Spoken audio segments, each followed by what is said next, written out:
এখানে একটা গাধা, আসসালামু আলাইকুম। এখানে একটা গাধা বাঁধা, আর গাধাটার মালিক ওই যে কাজ করছে। আর এখানে একটা গাধা বাঁধা পানি দিচ্ছে, চমৎকার পরিবেশ। আসসালামু আলাইকুম।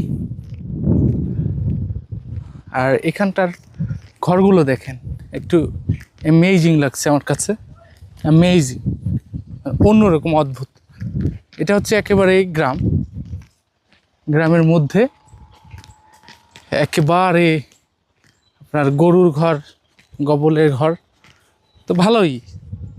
সবাই এখন কাজ করছে। আমি যখন ঘুরতে আসছি আজকে, সবাই মাঠের মধ্যে কাজ করছে, সবাই মাঠের মধ্যে কাজ করছে। ওই যে দেখেন কৃষক কাজ করছে, ওই যে দেখেন কৃষক কাজ করছে, চারিদিকে কাজ করছে। জায়গাটা আমার কাছে এত ভালো লাগছে, আমার মনে চায় যে এখানে এখন জায়গা জমি কিনে বাড়িঘর করি, এখানে চাষবাস করি। দেখেন নিরিবিলি পরিবেশ, একেবারে নিরিবিলি পরিবেশ। এখানে দেখেন গম লাগাইছে, আমি আপনাদেরকে একটু দেখাই যে গম লাগাইছে, গম কি পরিমাণ হয়েছে দেখেন। এরকম যদি গমে ফসল আসে, আসে, তাহলে কে না চাবে যে চাষবাস করি।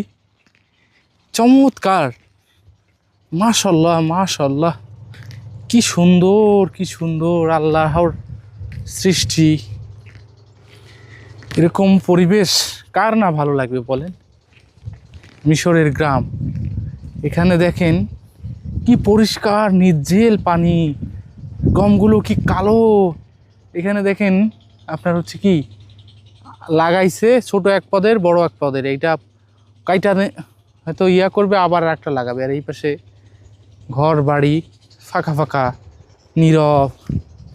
এই যে বাংলাদেশে এই যে খড়কুটা গৌ পোড়াইলে যেমন গন্ধ, সেই গন্ধটা পাচ্ছি। এখানে দেখেন গমের ঘনত্ব দেখেন, দেখছেন বিঘায় মনে হয় 100 মনের উপরে হবে, এরকম 100 মনের উপরে হবে বিঘায়। কোনো সার দেয় নাই, কিছু দেয় নাই, শুধু গোবরের সার। কেমন গম আসছে দেখছেন, এই আর কি। আমার কাছে খুব ভালো লাগলো বন্ধুরা। কেমন লাগলো ভিডিওটা অবশ্যই কমেন্টস করে জানাবেন।